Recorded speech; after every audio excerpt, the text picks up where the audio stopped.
Hello, everyone. Welcome to Global Donut Days. This is the business session. We have an amazing array of talented practitioners from around the world who are going to help me navigate how donut economics applies to the world of business, how you, as a potential practitioner, might use donut economics and the tools of Donut Economics Action Lab. A quick intro to the core concepts. I am going to spend about 15 minutes at the beginning just going through the core concepts and also giving you a sense of where you can go to on the Doughnut Economics Action Lab website. A quick clue, doughuteconomics.org, go to the themes, drop down and business and enterprise. Everything that I'm talking about, everything you'll hear today, any mention of tools, any mention of registration to become a practitioner of these tools with businesses, all the information is located there in the business and enterprise thematic page, including some key policies. But first, let me quickly start my slides and introduce you all to who else you are going to hear from around the world. This work has been, for the last 4 years, being built in a co-created way with people around the world who have been enthusiasts, who have been practitioners, who have been people who have very much helped create and co-create this work. So I really want to acknowledge the organizations and individuals around the world who have been quite central to all of this, some of whom are here today and others who are not. You know who you are, but it's been a community of practice that has evolved, emerged, and continues to deepen around the world. As I mentioned, I'm Erinch Sahan. I've been leading this work for the last 4 years. But today you are going to hear from people from all over the world. Special stars to Tom Foster, who's been using and leading this work in Sydney, out of Sydney, Australia, and across Australia. It's the middle of the night for him, and he's woken up or stayed awake to give us some of his insights. He's going to be the first speaker after I've done my introduction. Then we move over to Asuncion, who is based out of France but works across France and Spain, who from the very beginning has been a co-creator and is also a co-author of some of the case studies that I'll mention as well in my introduction. Then you're going to hear from a dynamic duo of Ali and Nancy based in the UK who have been working to use these tools of donut economics with businesses across the UK. We're then going to move over to Andres from the Specialty Coffee Association. Andres, this is a great photo that captures, I think, your enthusiasm for this tool from the beginning. You've really helped us integrate this into a broad range of use from across the coffee sector through your events and your programs. And Andres will be presenting some of his insights. He's based out of North Carolina, but very much a global role. Next, we'll move over to Anna from Brazil, of Doughnut Brazil, but also more broadly using donut economics with businesses, working with startups and impact hubs and various other organizations and businesses across Brazil to drive this agenda. And lastly, we're going to go to my homeland of Turkey, where my wonderful friend Ekin, who's been leading efforts across Turkey on use of donut economics and Donut Turkey, he will present some of his insights, very much being a thought partner in shaping and developing these ideas, concepts, tools for the last 4 years. So you're going to get a snapshot of different people, different ways donut economics can be used with businesses. Critically, some of these practitioners are working with early stage businesses, others are working with larger corporates. Some are working with businesses that already identify as sustainable or ethical brands or businesses, others with family businesses, listed companies. So it's a real range of sectors, a range of contexts and business maturities where these tools can be used. So hopefully this will give a flavor of what it means. As I mentioned, everything that we are talking about comes from this page, the business and enterprise page at doughuteconomics.org. If you go to themes and topics, click on that drop down, go to business and enterprise, you will see all the main tools, all the key materials and concepts and policies that can shape the way you can use these tools with businesses. The tools that Deal creates are there in the Creative Commons. So there are loads of other tools for other sectors, sorry, for other applications and themes. The business and enterprise tools are very specific. It's where there is most care and most caution to make sure that Doughnut Economics is upheld in its full integrity in the way it's used. So we do ask people to use these tools with the guidelines if they want to do work on in the name of Doughnut Economics with businesses. But yeah, more on that a bit later. So the overarching conceptual intro is this. We want to get from the left-hand side of that overshoot donut where millions are falling short on life's essentials to that right-hand donut where we are working, we are living with and within the cycles of the living world and within the boundaries, the ecological ceiling and meeting the needs of all. So people are also thriving above the social foundation. We want to get into the donut. And businesses need to take action to make this happen. Businesses need to transform. Businesses need to very much up their ambition in the way they impact the world. And to do this, what we found is that they will need to look into their deep design to unlock and enable those most ambitious ideas. And then the question becomes, how does the design of your business block that transformative action, those transformative ideas, and how could a redesign of your business unlock transformative action, unlock transformative ideas?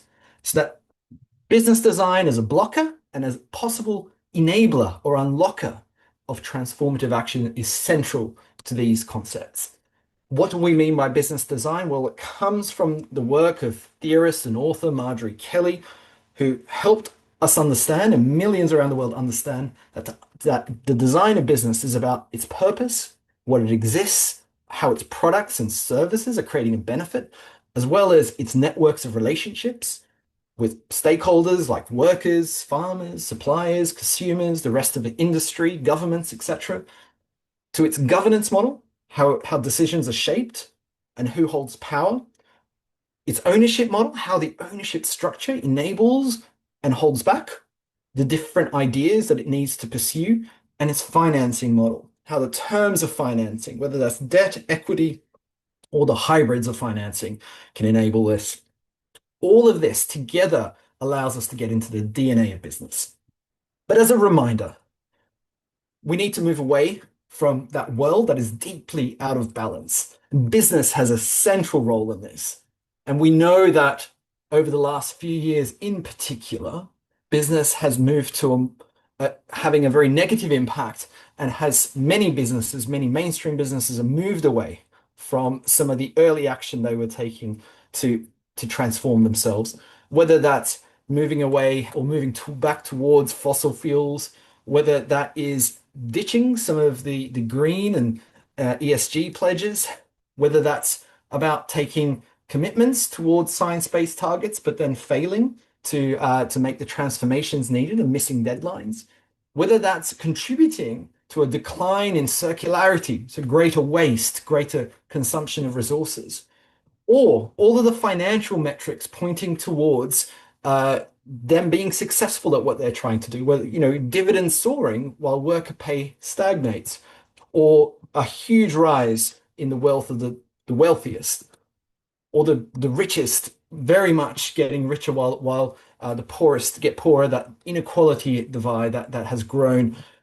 And of course, so much of the financial metrics saying, yes, we're on track, we're doing well, private equity returns on the rise, share market prices on the rise. Meanwhile, we see that red overshoot donut where we are overshooting the planet's boundaries, falling short on life's essentials, and something needs to change.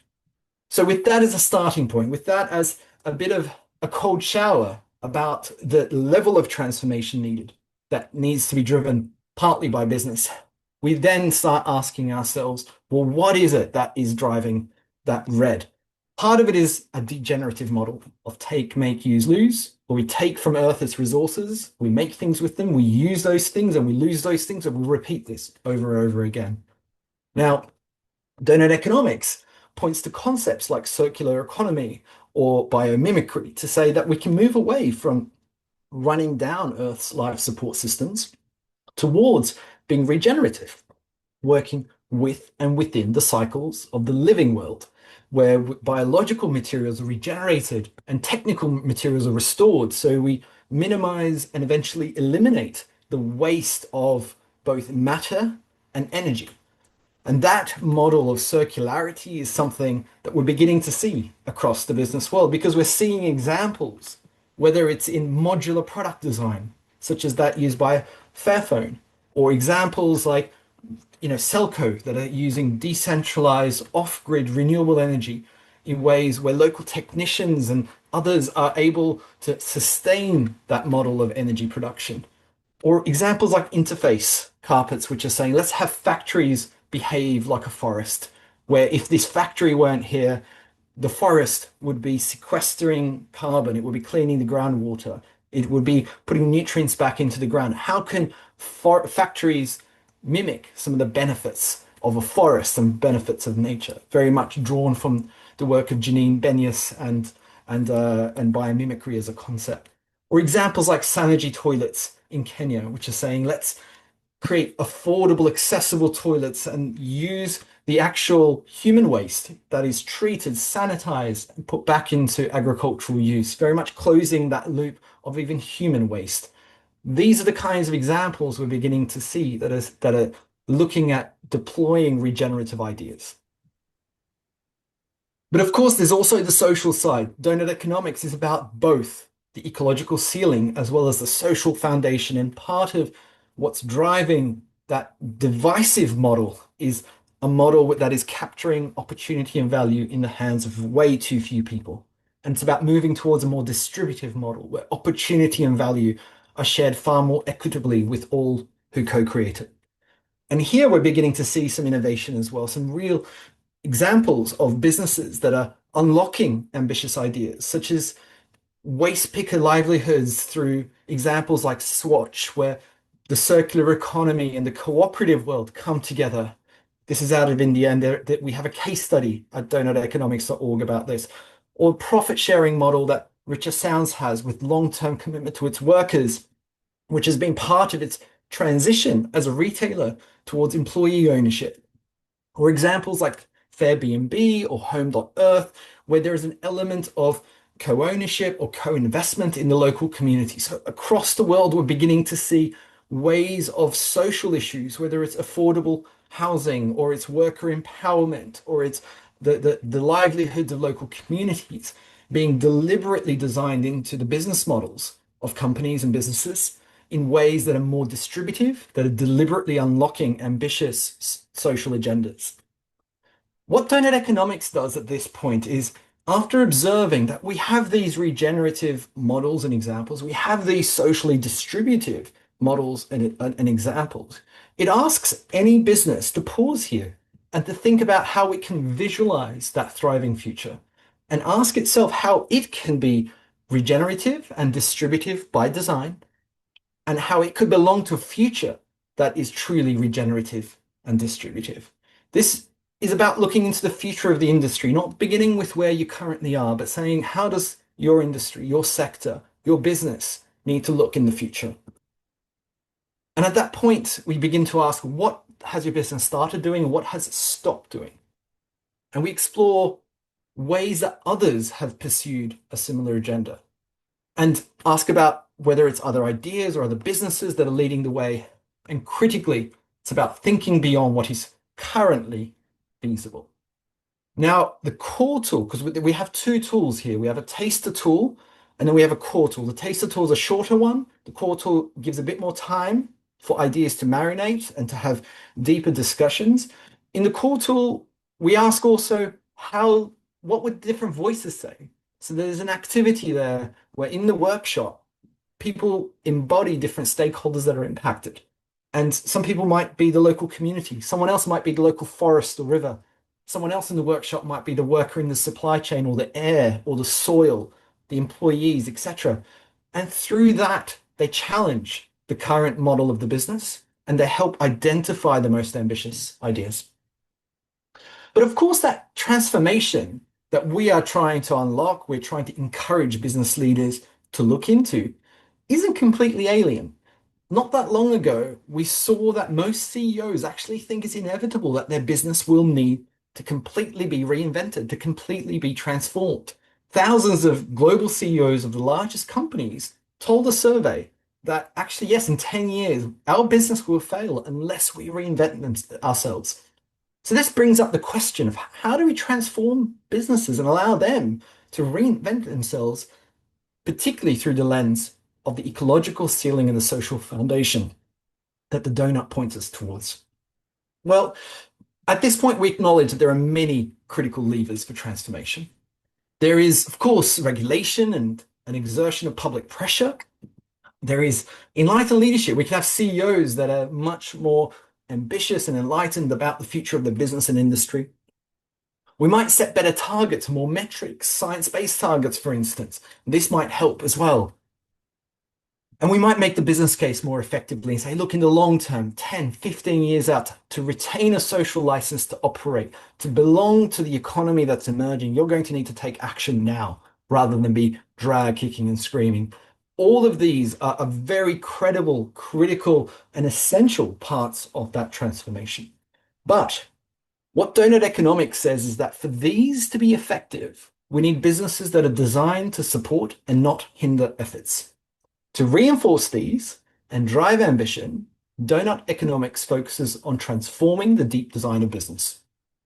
So this means that if we have businesses that are designed to pursue that social and ecological agenda, they won't hold back and lobby against regulation. They won't clip the wings of leaders that are trying to push this agenda. They won't just sign up to targets and fail to make the transitions. They'll actually lean into them, and they won't make just a narrow financial business case. They will look at the business case more broadly with a longer time horizon. Transforming the deep design of business is also a way to unlock these other strategies. Helps reinforce these other strategies. So how do we do this? How do we redesign business? Well, we ask about that question. On the left-hand side, how does a design of your business block transformative action? And how could a redesign unlock transformative action? And the tools allow you to go through different examples across all of those 5 layers of design.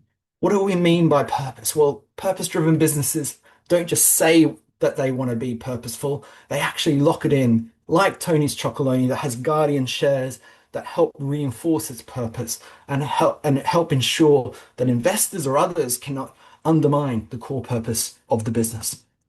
Or examples like El Puente in Germany, one of the People on Planet first verified businesses that has put both its supply chain as well as its own employees and community of shops onto its board and into co-ownership. A way of having long-term collaborative partnerships that are baked in to both the ownership and the governance of the business. Governance, we look at examples like Faith in Nature that has put nature on the board through the organization Lawyers for Nature. An extra board seat that allows the board to focus on that core goal of serving and being in service to both nature and society.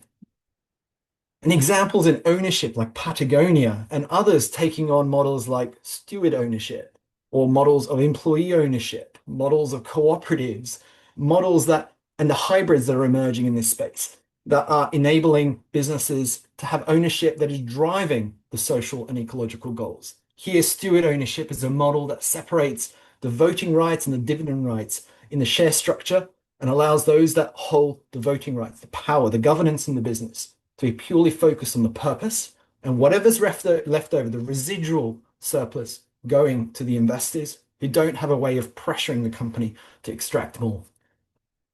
And lastly, finance and examples like Share Tribe and others that are reinvesting more of their profits into unlocking the social and ecological transitions. So we've got a large number of alternatives emerging here. And the Doughnut Design for Business really is about trying to imagine different ways of designing the purpose and networks, the governance, the ownership, and the finance in very pragmatic ways to unlock the most ambitious ideas.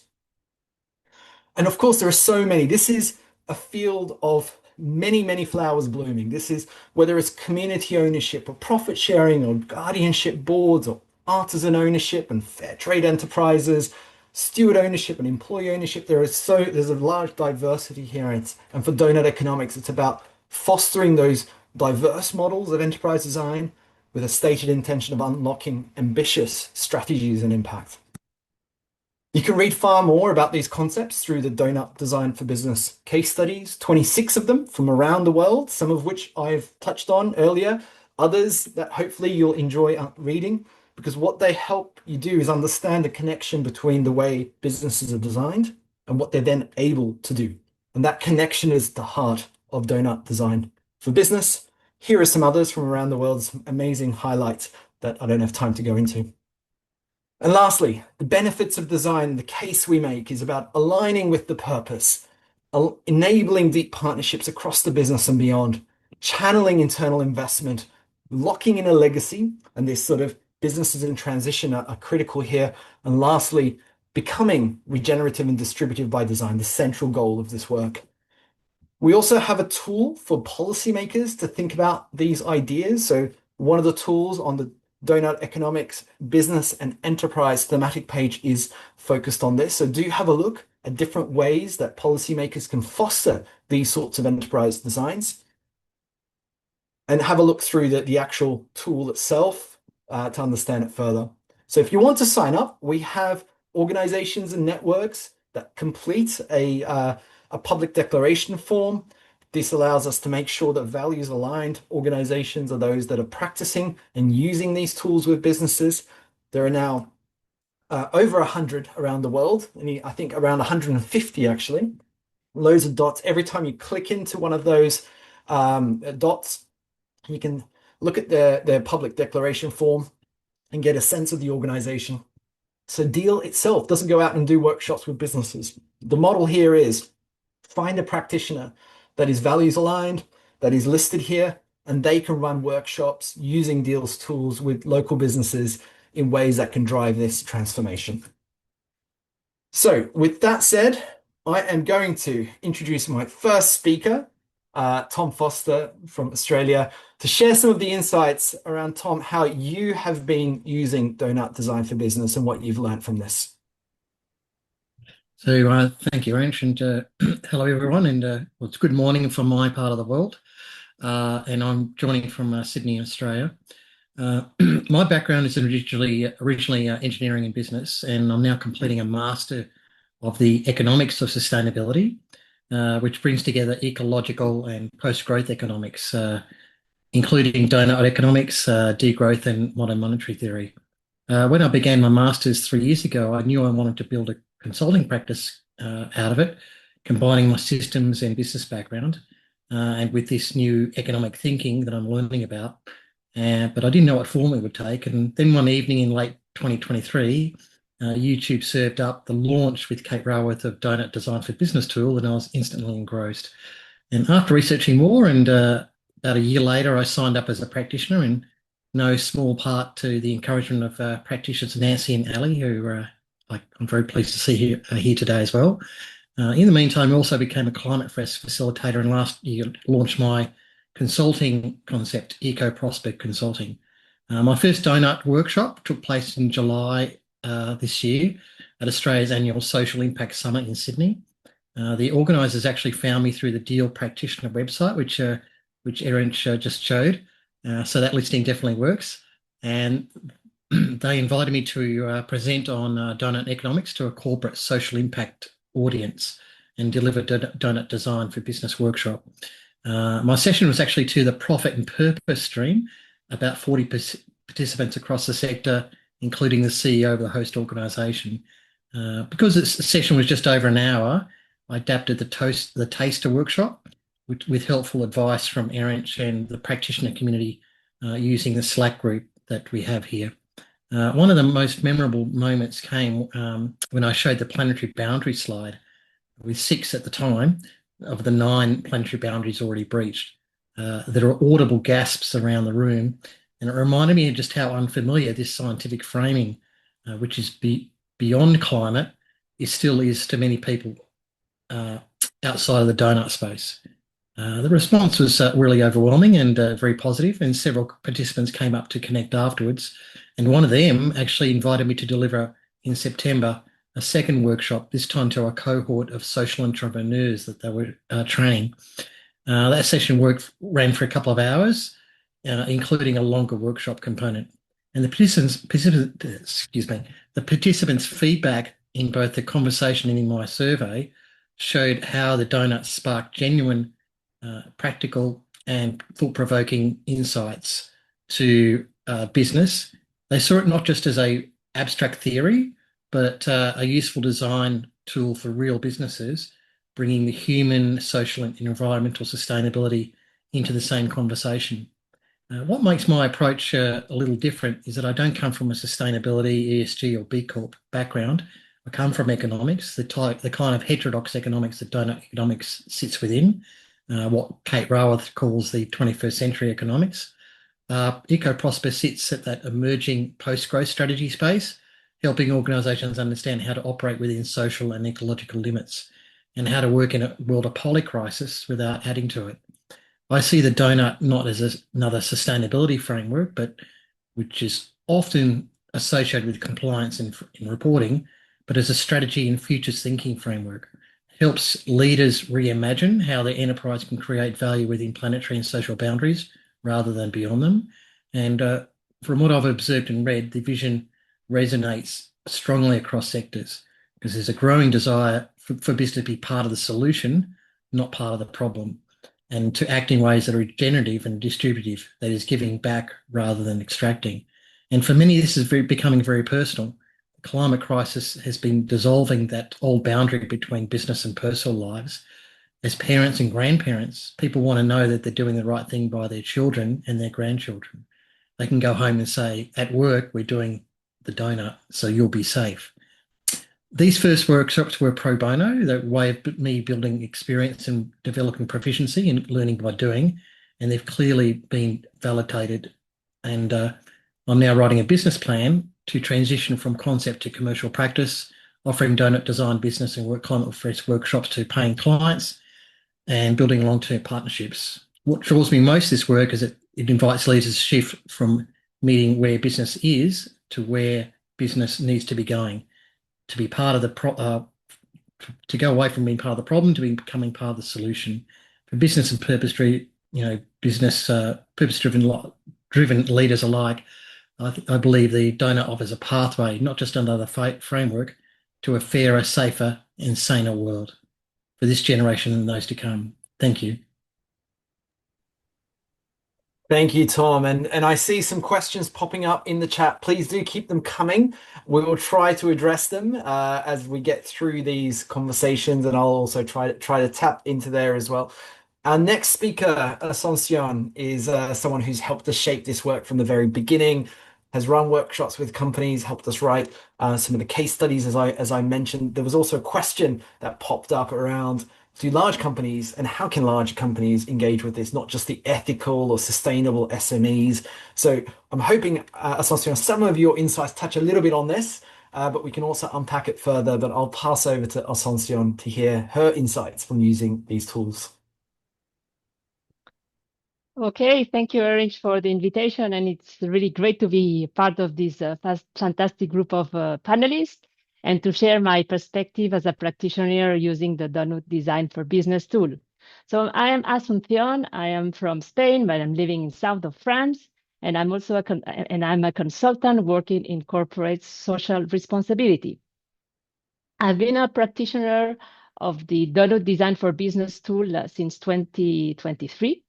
And over the past 3 years, I facilitated a dozen of workshops, mainly with SMEs and with startups, mostly from the tech and the service sectors.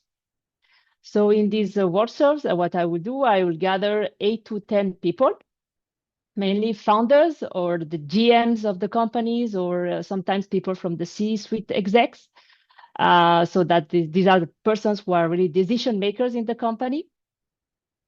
And one also thing to note is that the persons who join the workshops, they do it on a voluntary basis. They even actually pay a participation fee. So that means that these individuals or these organizations are already quite advanced in the reflection on sustainability or purpose. They have often heard about the Doughnut Economics, but really what is new to them when we unfold the whole workshop is the concept of the deep design of business and the five layers of the deep design that Erinch shared before. And they actually find it really quite eye-opening. Sometimes it's actually challenging most of their assumptions that they have of what business success means. And they value really how the tool actually helps them reflect, and it's sometimes for the first time, on the purpose, on the networks, on the governance structures, the ownership, even the finance model. And what is sometimes a lot of times needed, is a translation to make this tool more accessible and really tailored to their own context. So what I would do sometimes is sometimes I will simplify the language. I have to say here that I'm facilitating in Spanish or in French, actually using the material which already translated and available in the DEAL website. Also, to make it more context specific, I will find company examples that are relevant to their sector, to their geography, or even connecting all the concepts around the donut with ongoing legislation. For example, last year in the EU, in the Europe, we had this Corporate Sustainability Reporting Directive or CSRD. And while I was facilitating those workshops, I will make bridges between CSRD framework and the donut framework, really to make it more tangible and to ask to move to actions.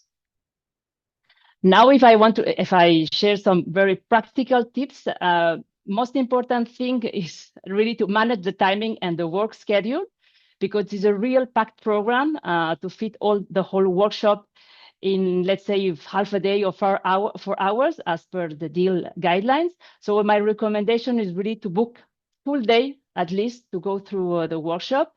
So that will allow time to create space for individual reflection, because there's a lot of new concepts to digest.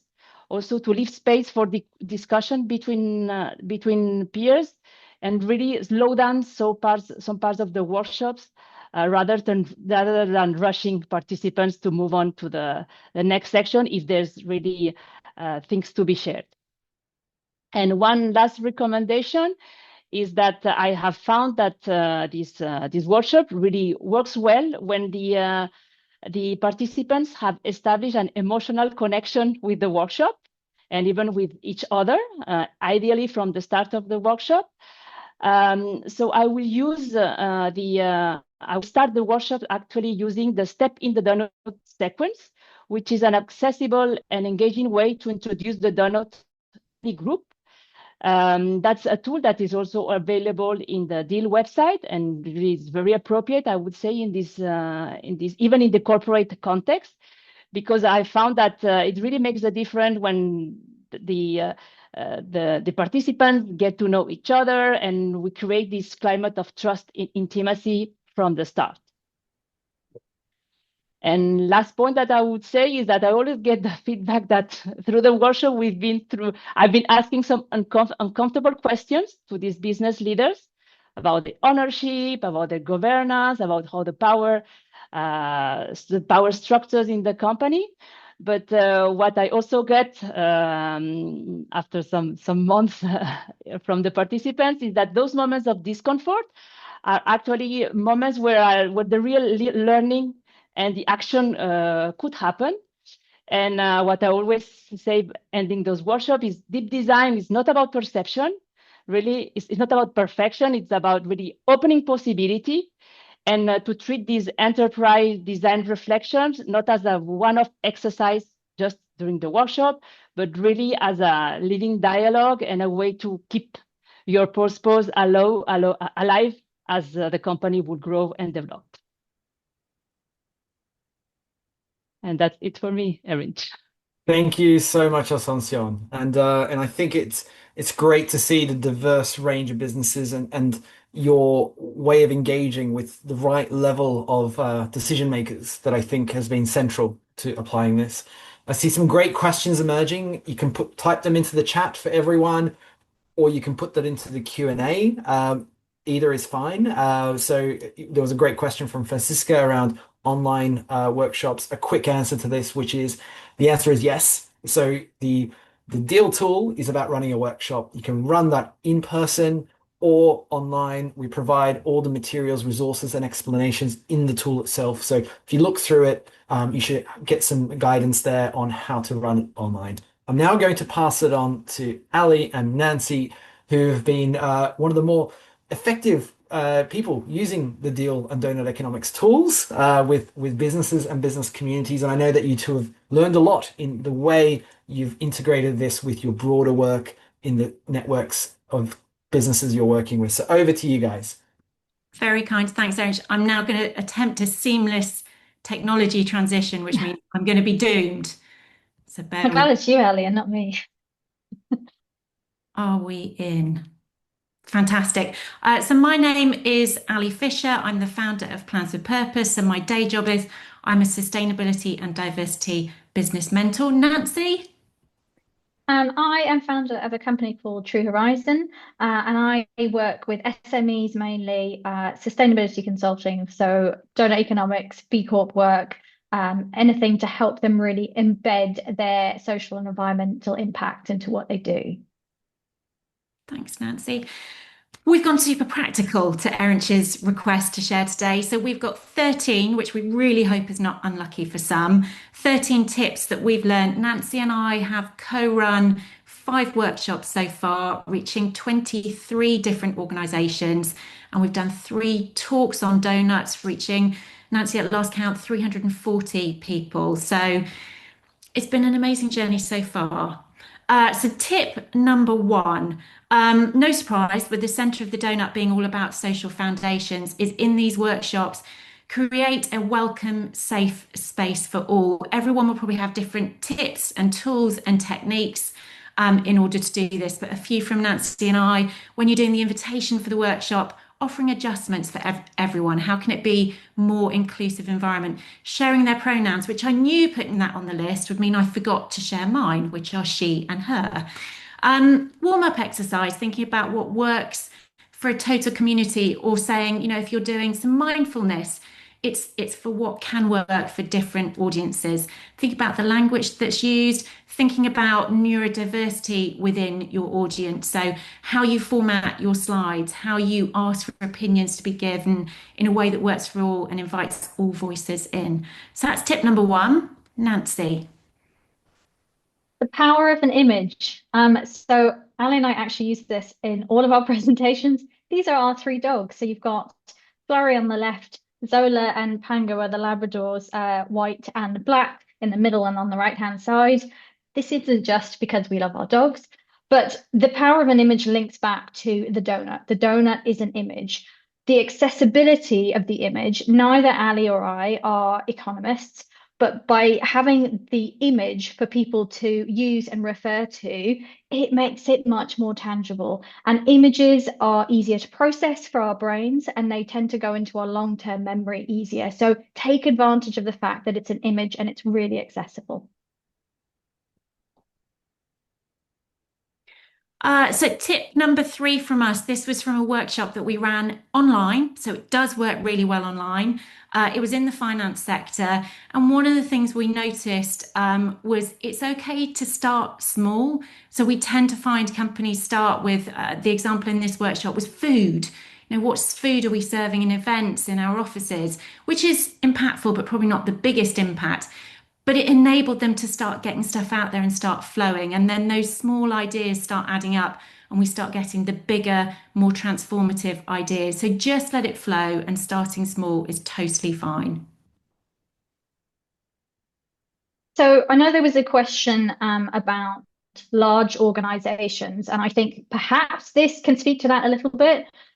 We've used it with a breadth of different audiences, and the first one being cross-functional teams. I think that would work really well in larger organizations. So one of the workshops we offered had somebody, again, I think people have mentioned decision makers, so senior management, but somebody from sales, somebody from marketing. Having that cross-functional team across the business is really useful, and you could use that in multiple teams across a larger organization as well.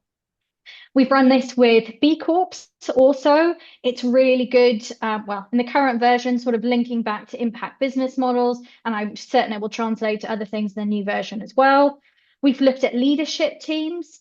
So again, how those leaders within organizations can take these ideas back to their organizations. Independent SMEs, a few people have mentioned, and that works really well as well. So whether you've got a team of people, it does help for them a little bit as a facilitator. If they are a solopreneur, then kind of helping them with some of the ideas is really useful. We've looked at business leader cohorts. So we did one where there was sort of a group and they met quarterly, and so they all were from very different industries but had similar challenges as business leaders about the impact they wanted to have. We've looked at industry sectors. Ali mentioned that on the previous slide. So looking at areas like finance, for example, and how could industry groups address some of the social and environmental challenges they're up against.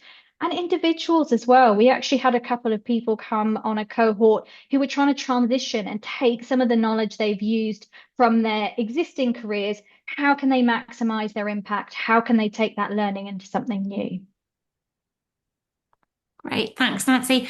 Tip number 5, we've definitely found balancing optimism and outrage. So someone mentioned this as well earlier, lighting a bit of a fire. People are there because they want to have an impact, but fueling that through something like country overshoot days, showing them a few more scary stats that this really needs to be done and really needs to be sped up, but also balancing that with the optimism that we can do this. So one of the tools Nancy and I have referenced before is Factfulness by Hans Rosling, which shows more on the social side of things. We can do this. We can create transformative change, and we have done it historically. So getting that balance just right for audiences. There has been some talk about timelines. Yes, the ideal is to get them in there for the full day. There are some elements of the full day tool that I think really unlock transformative ideas, and we've definitely found that the bit of extra space and time on a full day is really useful. However, the shorter version works as well. Business leaders are notoriously busy, particularly if you're working with SMEs. If that's all you can get, then the sort of reduced, the smaller tool, the smaller time allocation really does work, and you can still get some real benefit from it. Probably associated to that online, and I think someone put it as a question, the tools are brilliantly designed to work online. We've done only one of our 5 online, but it was equally as effective, especially on something like Miro Mural, to share and bring it to life. We managed to do the full day workshop online, but split it into 2 and put a week between the 2 half days. And that was really effective and gave people some thinking and reflecting time in between. So I'd say in person if you can. We know it's really magic, but don't be afraid if it needs to be online. It can still work really well. We're talking about ecological boundaries, and we're pushing those boundaries, and we're getting creative.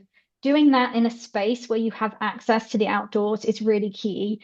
If you can get outside and go for a walk, we actually did one workshop where the venue had a zip wire and everybody was out on the zip wire at lunch break. It worked really well to just get people in a different space, a more creative space, fresh air, but also adding a bit of fun to it. So, we're balancing that optimism and that outrage. The time and nature, the creativity it brings is really, really valuable.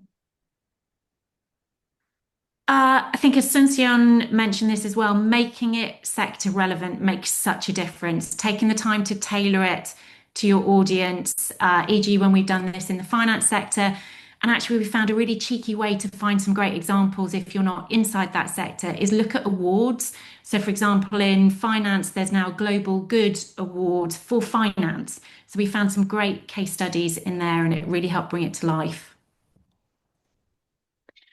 Again, one of the things that's been mentioned already, but having decision makers in the room, again, you can have a cross section of the business, but if you haven't got somebody involved who can actually sign off on things, it makes it really difficult to take some of those ideas, those transformative ideas, into action. So make sure that you've got somebody who is in the room and isn't just hearing secondhand to really be a part of that and drive it forward.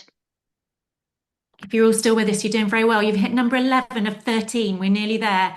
I think Tom mentioned this, getting feedback, anonymous feedback at the end is so important. It's good standard practice from workshops, but it's really helped us to learn what's working and not working so well and keep improving it. And then accountability is really key as well. And this is actually full transparency, one of the things that we're really working on. On the day, it's brilliant. You've got people in the room who are getting excited and coming up with amazing ideas. What we want to do is make sure that that translates back into the everyday. Once people get back to the office, it's very easy for it to slip. So try and build in those really practical ways that they can make those changes incrementally and keep those ideas alive and embedded in what they're doing. I think, Nancy, if we're going to pull out one top tip, it would probably be that one, wouldn't it? Is the biggest to really land impact. And from a selfish perspective, you then get to see how it unravels, which is very exciting. It comes to life. And our final tip, unsurprising from Nancy and I, is do a donut duo. We've found it really impactful to bring. We obviously have some commonalities in our passion for this, but also some differences. Like Nancy is an engineer, I'm a marketeer. We bring different skill sets. That's been brilliant. But also two people to hold these workshops.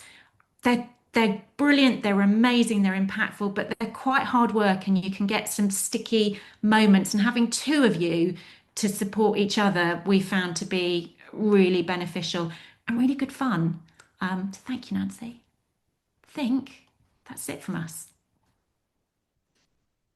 Wonderful. Thank you both. That there's so much wisdom in that, and I think you touched on some of the complexity of this work as well. The fact that we do end up creating some tense and difficult questions and putting them on the table and asking people to engage on the bigger transformations, some of the uncomfortable transitions, and I think both of you have figured out ways to ease people into that, to open the big questions that Doughnut Economics brings up. So thank you so much. We're now going to move over to the Americas, to Andres, who is based out of North Carolina in the United States, but works globally and focus on the coffee industry. Andres, so many of us probably began our days with a coffee, but you've been driving these transformational conversations in the coffee industry.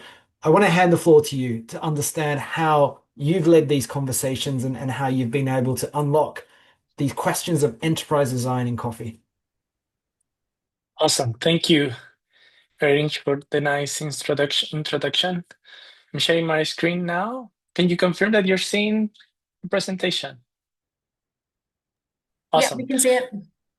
Well, first a caveat for the group and the people that is joining us today. Seeing my peers in the panel presenting, I had this realization that we are practitioners, but we are also users of the deals framework. And hopefully that's something that I will try to clarify as I move forward, because I'll be moving between the widths of using the tools, but also the blue skies of how this is informing an agenda that encompasses the work that we're doing at the SCA, which is the Specialty Coffee Association, the largest membership association in the coffee industry. And we are reimagining sustainability as a design practice. And our purpose for the next 5 years of our strategy is to connect the specialty coffee communities through a common language of value and shared experiences that makes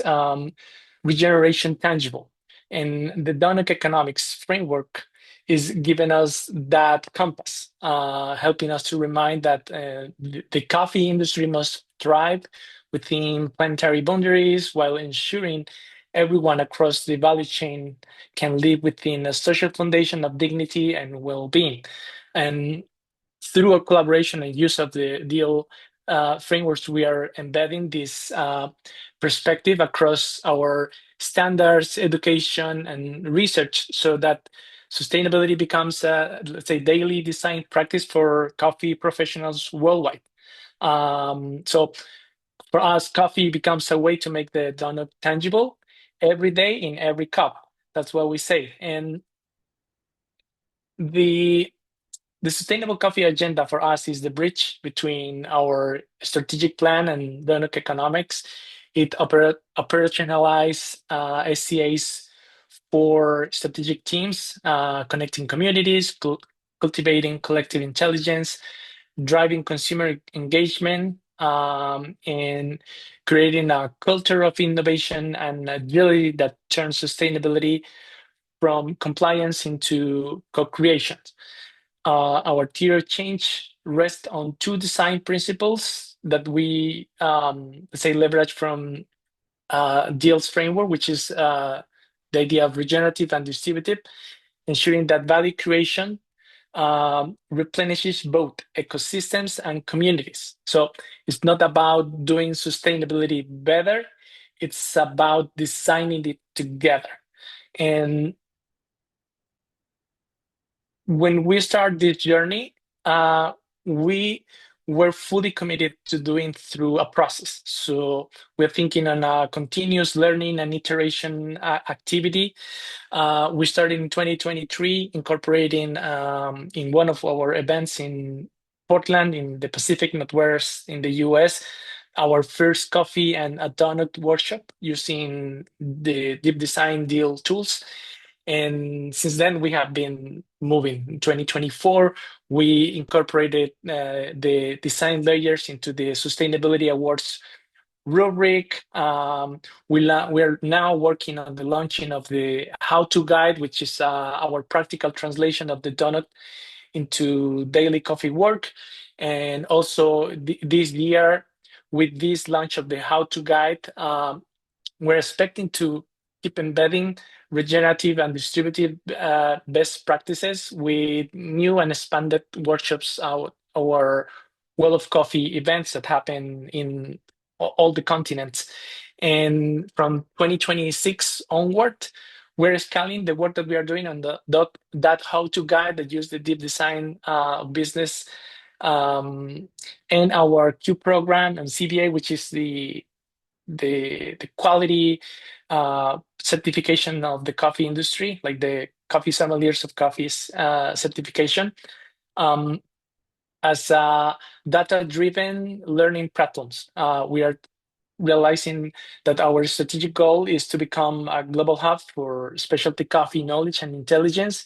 And this will be leveraged by the emerging of sustainability, a new sustainability standard next year. So each milestone moves us from theory to a collective community of practice. And the next chapter of the SCA is about cultivating a shared value ecosystems where sustainability, quality, prosperity are blended. And by combining the sustainable coffee agenda, deal frameworks, and the new how-to guide, we are trying to position specialty coffee as a natural living laboratory for systemic change, one that connects farmers, scientists, baristas, producers, and consumers through continuous learner and regenerative action. And our invitation to the Doughnut community is simple. Please join us in co-designing this next set of prototypes where every tool, standard, and cup of coffee could become a small act of regeneration and belonging. Thank you, Eric, and thank you all. Thank you, Andres. I think the coffee industry and what you've done in through the Specialty Coffee Association is so fascinating because clearly the farmers are partners, are central to the future of this industry, and production, ethical, sustainable, regenerative production is central. So building them into the enterprise design, those conversations you're driving is so essential, and nature is so pivotal and already has such an impact on the security of supply. So integrating nature, integrating farmers, their livelihoods, their conditions and well-being, them being able to thrive into the enterprise design. I think you capture the heart of how Doughnut Economics opens up those questions in the world of business so well. Thank you all. We see the questions coming in the main chat and in the Q&A. You can choose where you want to post it. Keep them coming. We'll have a little bit of time at the end to unpack them in the discussion as well, but we're also answering them where we can in the meantime. But now I'm going to move over to Anna. So we're going a bit from Northern America to Southern Americas to Anna in Brazil. Anna, you've been a core partner of this. I don't even know how to introduce you to do justice to how much your fingerprints are all over this approach and the way it's being rolled out. So I'm just going to pass it over to you to share your insights and the ways that this has really gained traction in your world. Thanks very much, Aaron. I have a book full of tips from this wonderful. I think we need another session, just us to share all the tips around the world. And I'm very glad to be here. And I'm a co-founder of Doughnut Brazil, which is a community of practice of volunteers. We are more than 350 right now, and we are with deals since the beginning. And but I'm also a consultant that takes organizations, communities, and territories into eco-social transformation journeys in around Brazil as well and abroad. So I think the tools have been really central for my work and Dio's work, and we try to support all the practitioners around Brazil, and so you can reach us through the Dio website. And it's good to know in advance that we have lots of these tools translated into Portuguese. So it's a really generous community and do it in a very unique way. So I'm gonna share my screen. And today I'm gonna share with you two experiences we have been applying the Doughnut business, deep design, and the place-based business tools.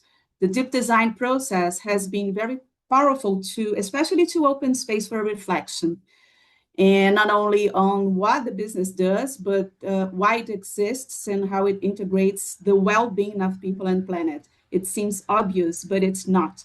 And I think I always say that the Doughnut concept, the image, it makes this aha moment since the beginning. And I agree with Assumption, the Step into the Doughnut workshop that was brilliantly conceived by Rob Shorter, is a great way to open this space to the rest of the workshops and the work. So it also helps to reveal tensions between a company current design and its regenerative and distributive ambitions. It's a very important word for us. And at the same time, encourages the founders to be bold and reimagine their models through the Doughnut lens. So that's what happened with Mazomaná. So I'm gonna take you to the middle of the forest, to the middle of Amazon. It's an impact business from the Amazon that co-designs its value chains with forest communities. So nothing better to speak of about Mazomaná just in this pre-COP times. So their main product is that shake over there. They call it the super shake of the Amazon forest that uses 14 ingredients from agroforest and fair trade networks. Okay. The workshop that we ran, and I agree that it's always better to make at least with two persons, made with Rosana. It's a good partner here at Doughnut Brazil. And we made it with the founders, and we can find them here. And it was online. We run a taster tool. And it's what's unique in that communities that they don't treat the communities as suppliers, but as co-owners. For example, 10% of Mazomaná equity is directed to associations of traditional people. And this community leader that you see here is called Raimunda. She sits on the board. So I think it's a startup, but they really try to be coherent through the layers that Eric just showed. The deep design, of course, you're not going to read it, but just to take you around a little bit of the process, it exercised and helped a lot the founders to clarify their regenerative ambition. That is to prove that food systems can regenerate ecosystems and share value in a fair way. It was also very useful to review key blockers, and that was very important. Other aha moments that we sensed there. And the biggest one is the investor mindsets, because they had just passed the first round. So they were seeking more of second round investors. And they perceived that the mindsets are still based in a very extractive logic. And also put some light in enablers as well, like their alliances with famous chefs for endorsement, NGOs, and other partners that also believe in the vision of a standing forest economy. And I think this process showed how the tool can act as a mirror, but also as a map. And because it makes visible the complexity of the ecosystem, but also the leverage points for transformation. For Mazomaná, for these founders, it brought coherence across the 5 dimensions, the 5 layers. And it was very important to reveal blind spots, especially the need for investors, as I said. And I love their saying that they were looking for an agroforest mindset and not a monoculture way of thinking that don't understand the risk of the business model. And they were still seeking for that. Well, for the second case, I think it's useful to bring, because we applied the place-based business tool in partnership with Impact Hub. And they invited, especially invited cultural entrepreneurs from Rio's city center. They were all part of a revitalization program for the neighborhood, and that program was conducted by the municipality. But the session didn't go as planned at all, because the participants used the space to complain. They just expressed that frustrations with how the city government was managing the program. But I think it was a wonderful learning experience, because it showed how context and trust are essential for collaboration. And I think as takeaways for that experience, I believe the tool is really powerful, and in a more positive environment, it would engage stakeholders around place-based challenges and potentialities for sure. And for that, we suggest a special invitation and pre-work to identify objections and tensions, to raise awareness and mobilize the group. So that was a big lesson learned. And we also think it's more valuable to consider the workshop, not only that, but all the tools, the wonderful tools that are available at the website. We consider that it should be sold as part of a longer learning by doing journey, and ideally followed or together with a governance that stimulates a community of practice, and with quick wins, so you get the ball rolling with the community. But in the end, I think we see these tools not just as frameworks, but living processes to create safe spaces for honest dialogues, trust, and co-creation of economies that truly serve life. So that's it from Brazil. Just join us in Doughnut Brazil. We're gonna run workshops during Global Doughnut Days. We have lots of things going on around Brazil during these days in Brasília, together with Carol, Tomás, and thanks. Thank you, Anna. Wonderful to hear. And a reminder to people, Anna was mentioning both the main tools, the core and taster tool, and there's something called the place-based tool that we co-created, was piloted by Anna, also piloted by the next speaker, Ekin, as well, in Turkey, in a different formulation, where I was there in Istanbul with him. So that place-based tool is one that any network or organization locally that including donut networks can use with businesses to explore collectively the ideas of enterprise design. And the other tools, the core tool and the taster tool, is very much for any individual business to come up with some ways they can redesign myself. But I see my wonderful friend and colleague Ekin has joined from Onarım Atölyesi in Istanbul, in Turkey, one of the pioneers of Doughnut Economics. Ekin, you've definitely been one of the people that have driven a very difficult conversation about enterprise design in a context I know well. I've been with you multiple times in person, seeing how difficult it is to open up questions of enterprise design, regenerative, distributive ownership models, new forms of finance, when sometimes the business leaders are just asking for some incremental sustainability tips and improvements. I know you've navigated this, you've kept the conversation big, you've kept the ambitions large. So I really want to invite you to share your insights, and thanks for joining. Thank you, Erin, for your kind words and to this platform. Hello, everyone. I'm really happy to be here. I'm the Ekin.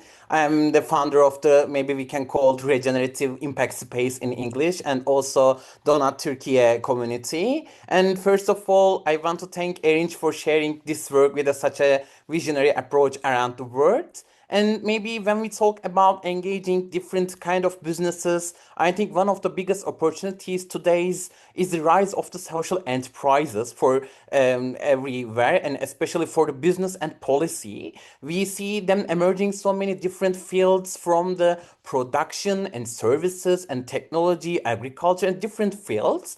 There's so growing local and global diversity, new ownership models, and community-based initiatives, and all of these creates a real potential for the economic paradigm shift, I think, because of the money and our choices become a different and different circular way. That's why I'm so passionate about bringing the business and social entrepreneurship together. Because once social enterprises grow stronger, we can bring them into every layer of the supply chain. I think supply chain, and especially this agenda, in the this world agenda, really important. And that's where a real change happens with the, I think, supply chain. Especially the donut deal tools and discussions we are creating here are much more innovative, allowing to us build a social entrepreneurship ecosystem that collaborates with businesses, and not just businesses, especially governments, really important things, especially these days. And but of course, this also where the barriers begin. And I think two things really important about the challenge.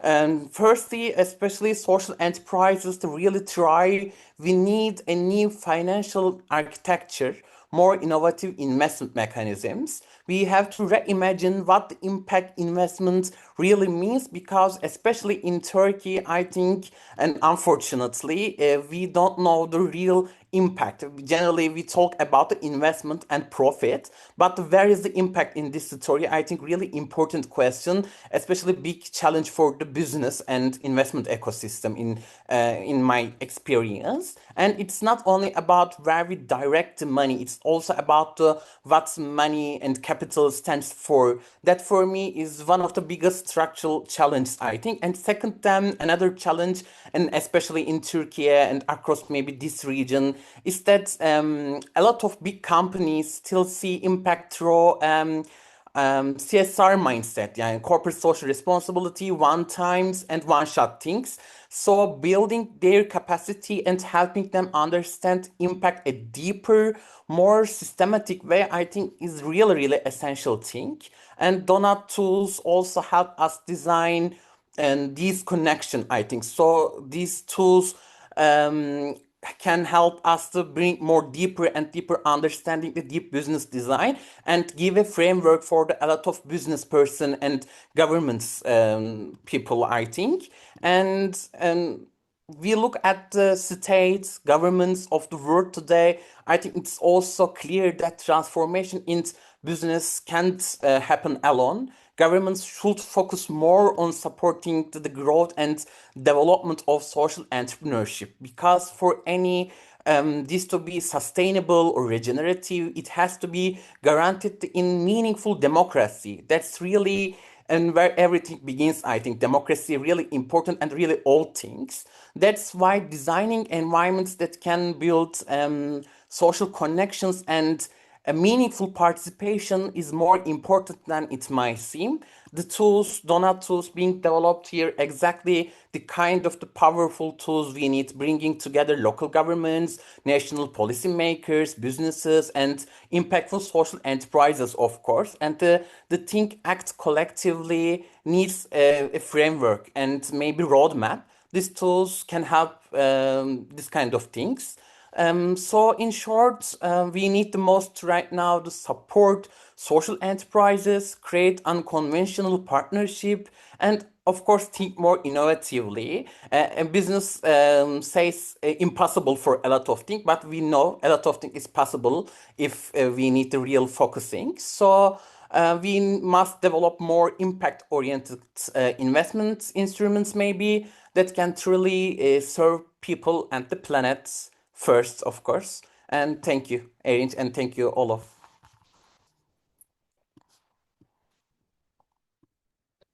Thank you so much, Ikin. So many questions here to unpack. I see some great questions emerging. I'm just going to pick up one from Michael Joseph, who asked about who can and should be able to run these workshops. If I can bring the entire panel in for this final 15 minutes for us to run a conversation, because I think the skills of the people is of course critical. So here we're saying if you're a practitioner, if you're a consultant, a business incubator, you work at a business school, you're a local business advisor, somebody who works with businesses in some way. They're your clients, they're your members in a business association, such as the Specialty Coffee Association, for instance. You're someone that has an engagement with businesses. You can be qualified to run this. We don't require any specific qualifications, but we do ask that to be able to do this, it requires some investment to reading through the documents, the tools to understand the concepts, and to hold a curiosity and hold an ability to, I guess, run a difficult conversation. So I want to ask the panel and maybe just raise your hand to get my attention, whoever wants to go first. What would your suggestion be about the kind of person and some of the difficulties, including holding that group discussion where you are challenging people to look into something that isn't an everyday part of conversation, those deep design questions? Any tips, any insights from your work, or anything that maybe didn't go so well? Any challenges that you've experienced? Does anyone want to jump in on this? Yes, Ali. Maybe just to the first part of the question around, I think from Michael, kind of getting started. Two things from Nancy and I that I think helped was I think we had to translate the workshop tool into something meaningful for us. So staying true to it, but personalizing it and breathing some life into it that meant we could really be confident in it. So that was one step. And the second really practical step we did, our first workshop was pro bono. So it lowered the threshold to people coming in and trying it. It made us feel less pressured about just giving it a go. And it went brilliantly and we got amazing feedback. But doing that first one pro bono kind of got the ball rolling. Thank you, Ali. I'm going to pass over to Andreas, but just to sort of add one quick point, which is the tool is really not a way for you to advise businesses. It's a way for you to hold the questions, for them to go through the journey. Now, this is pivotal because there's always a temptation in the workshop where you get invited to give advice. You say, they say, well, how can I look at my financing structure, look at my governance model? What can I do about this?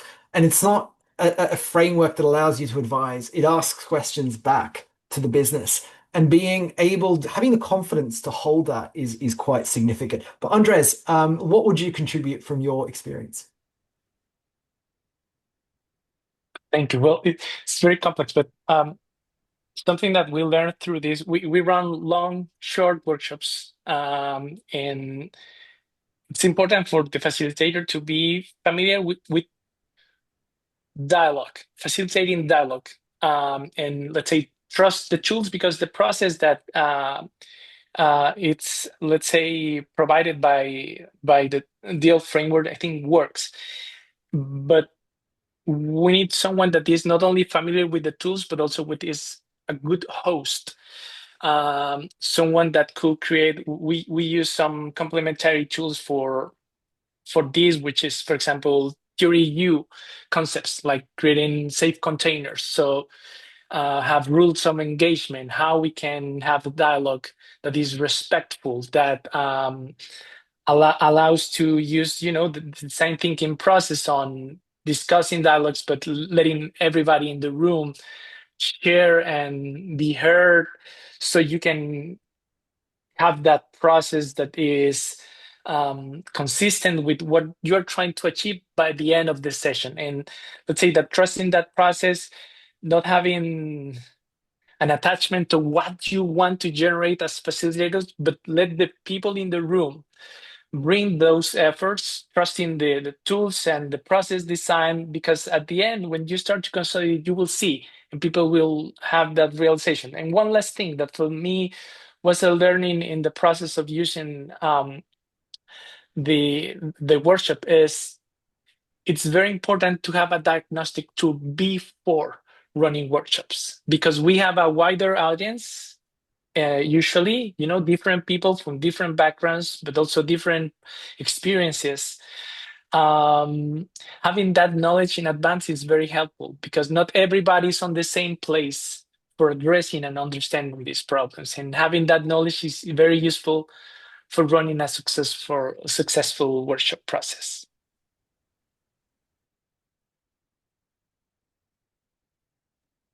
And Anna, I think you had your hand up as well. Yeah, what are some of your Yeah. insights? Because I think I've seen you hold this well, so we'd love to learn.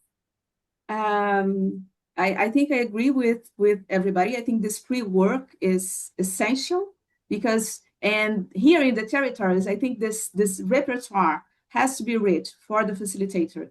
And as I'm like a fan of the tools for so long, I think we have the ability and the capacity here to mix and match all these tools. So when I asked Aaron, for example, okay, I'm going to run this workshop that is in a special geography. Everybody's from there. And he said, okay, we have the place-based tool. And I thought this is exactly what I would do to mix the four lenses tool with the taster tool. And he had already put it together in the place-based tool that in advance we knew that we would recognize common issues for the group. And I think it's in the territory that it comes to life, right? The unlocking the possibilities, and of course the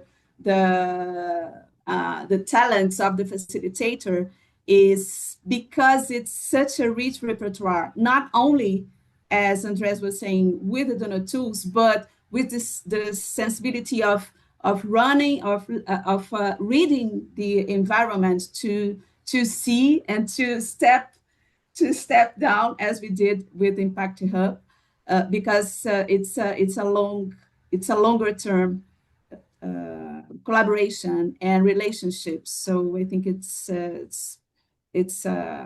wonderful to see that as a part of a learning tool and not an end in itself.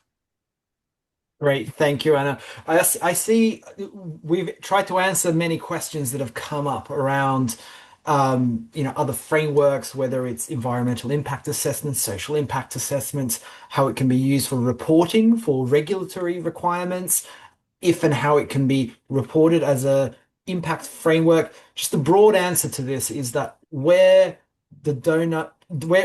enterprise design can fit in to sort of support answers around unlocking strategic priorities, unlocking action plans, unlocking strategies. Some of these regulatory requirements, such as EU regulations, as well as social or environmental impact assessments, do bring up these deeper questions. Where that comes up, the Doughnut Economics framework is very useful to have a more holistic and ambitious answer there. We ask that people don't use the Doughnut for corporate level impact reporting. There's an explanation about why company Doughnut's on the business and enterprise thematic page. That's been sort of worked through in quite a bit of detail with colleagues here at Deal. But other than that, the key bit around how do we unlock ambitious action through a focus on enterprise design, anywhere where that's welcome as an answer, we think that this is a useful framework. Now, there was a question that also I think has been simmering that I want to put to the panel around when to use this. And for me, it's been, for instance, an observation that moments of transition, moments of reflection, where a company is maybe looking at its long-term strategy, or maybe there's a succession going on where a younger generation is taking over a family-owned business, sometimes very large family-owned businesses, or new investment is coming into the business or being considered in the business, or there's a disruption happening in that industry. So the business model needs to be reinvented quite rapidly. Those moments, whether it's for a startup, a mature and involved company, those seem critical to me. But I want to ask the panel as well, are there moments in a company's journey where looking at enterprise design, ownership models, governance structures feels particularly relevant, particularly useful to enable conversations? Does anyone want to jump in on this?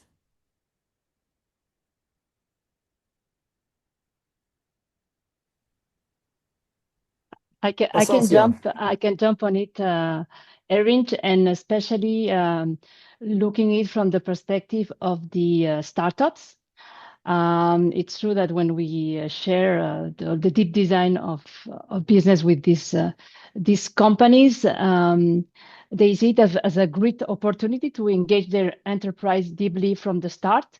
But also the other point is that we don't want to over engineer all their model, because they are going through different stages where they have to grow. So here the takeaway is really to leave it open, leave room for transformation when they get to more mature stages, and also especially looking at the finance layer with making venture capital into the structure. So here really try to keep some control of some specific assets there. So that's a specific case of the startup, but I'm sure that the panelists will have other specific stages of more mature businesses. Absolutely. And Ali, I think you had an input on this as well. It's more the question, Erin, you've asked when, and it's made me think about who. So if I think about the workshops Nancy and I have run, it hasn't been a matter of the timing, it's been a matter of someone inviting us in. So we've had two leadership cohorts, so someone who can invite their cohort in. We've had a sector, and it's been their sustainability lead, the volunteer who's brought us in. So when's a great question. I'm just also thinking who, if there's kind of that ringleader, that instigator who can invite others to the table. The challenge then is you get individual leaders in different places of their journey. So then the facilitation can become harder because they've been brought into the room. But I think that's been a key lever for us of getting people into the room.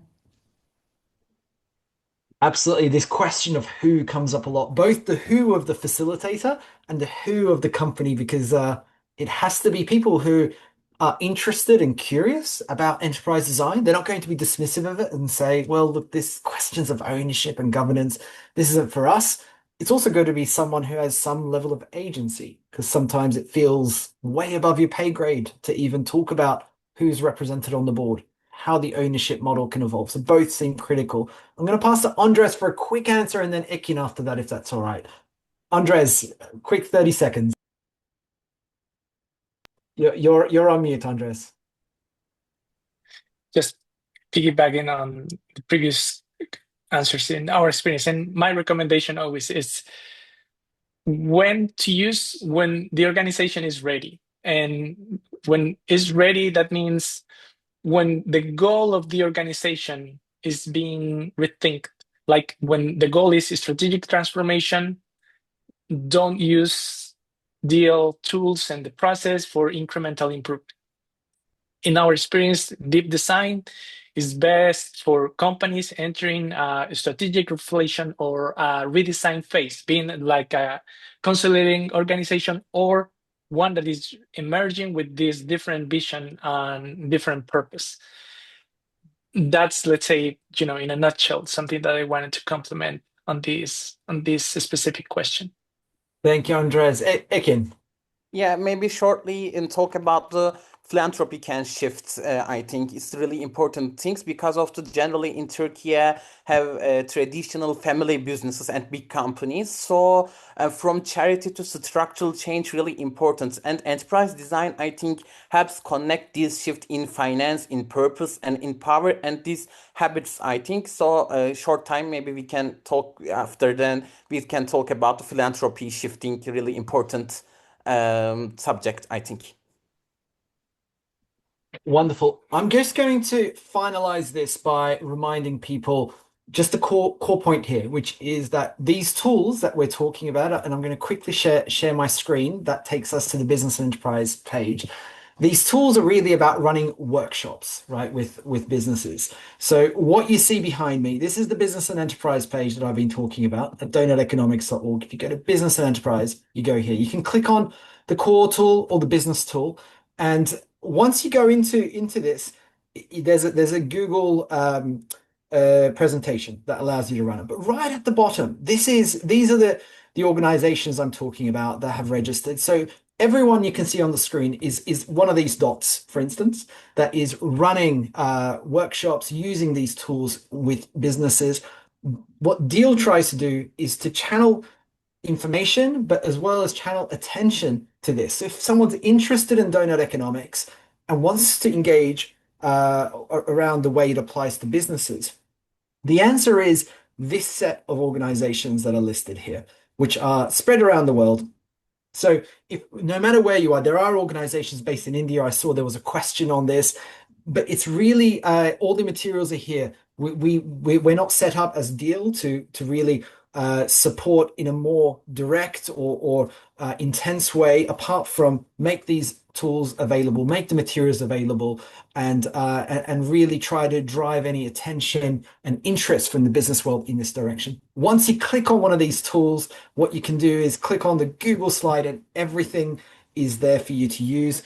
At the end of this are all of the guidance. So right at the bottom of all the activity slides, there is guidance there on how you would run these workshops. Many of the answers to some of the questions we're getting are very much here. So you can read much deeper dives, including where the Miro boards are if you want to run this online, questions like key skills for facilitating a workshop, key questions like how to run it with large companies versus family businesses, etc., and so on. So there's adaptations here for startups as well, all sorts of guidance on how to use it. So do jump in, have a look at this. It's really a plug and play kind of model. So it's hopefully there and ready for people to use in their own context.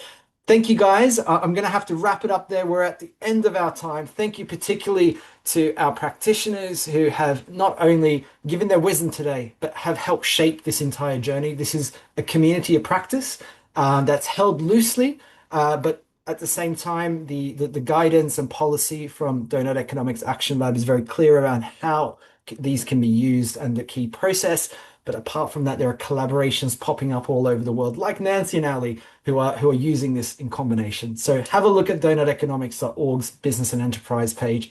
Hope to see many more people using these tools to drive a focus on transforming the deep design of business. Happy Global Doughnut Days to everybody. Thank you all.